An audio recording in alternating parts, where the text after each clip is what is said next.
chicken karaage, or Japanese fried chicken. If you've never had this before, you really need to watch this video and learn how to make it because you gotta try it. It's so good. Anyways, I'll show you just how easy it is. It only takes a couple of really simple ingredients, and the frying process is actually pretty simple as well. So just stick around and I'll show you just how easy it is.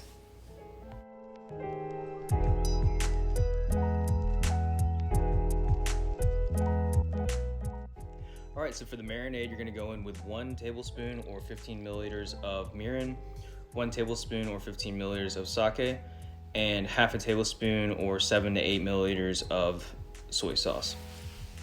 You're gonna do half a tablespoon of ginger, grated ginger, and half a tablespoon of grated garlic or pureed, 1 teaspoon of black pepper, and about 2 teaspoons of salt. You're gonna crack in 1 whole egg and then just give that a mix. All right, so I've got about 1.5 pounds of boneless, skinless chicken thighs here, and you can use skin on, or you can actually use white meat chicken if you prefer. It's all personal preference, and as you can see here, I'm just trimming off a little bit of the fat, and you know, you don't have to do that. It's just something that I like to do. And once you get all the chicken kind of laid out ready to go, then we're just going to cut it into like bite-sized pieces, basically the same size that you would see at like your favorite fast food restaurant, like the same size of a chicken nugget. That's roughly the same size that you're going for here.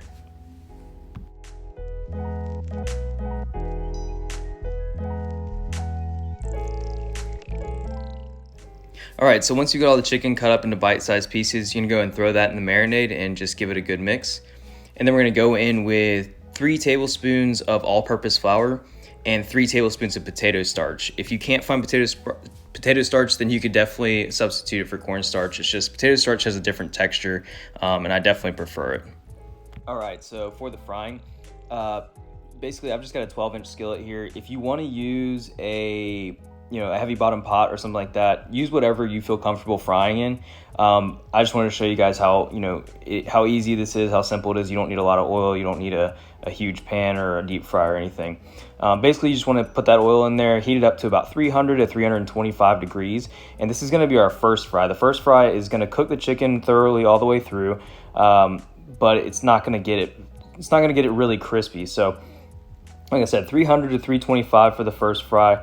We're gonna go ahead and put those in. We'll give them a flip. Once the bubbles kind of start dying down a little bit, you see a little color on the chicken, we'll go ahead and pull it out, and we'll crank the heat up and throw it back in for the second fry. And that's really where the crispiness is gonna come in. But you gotta be careful, you gotta move quick, you don't wanna burn the chicken. So you'll see that in the next couple steps.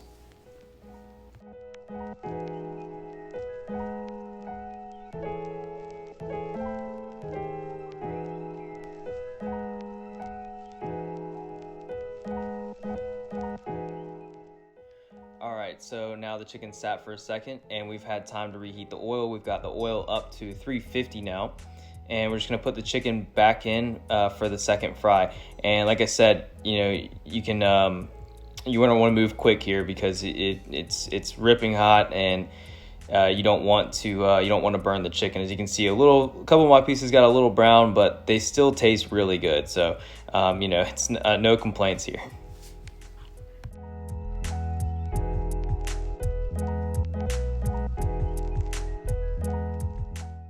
And that's it, guys. So for the plating, just a little bit of thin sliced cabbage, maybe a lemon wedge, and that's just Kewpie mayonnaise or Japanese mayonnaise with a little bit of togarashi powder, which is like shichimi or Japanese 5-spice.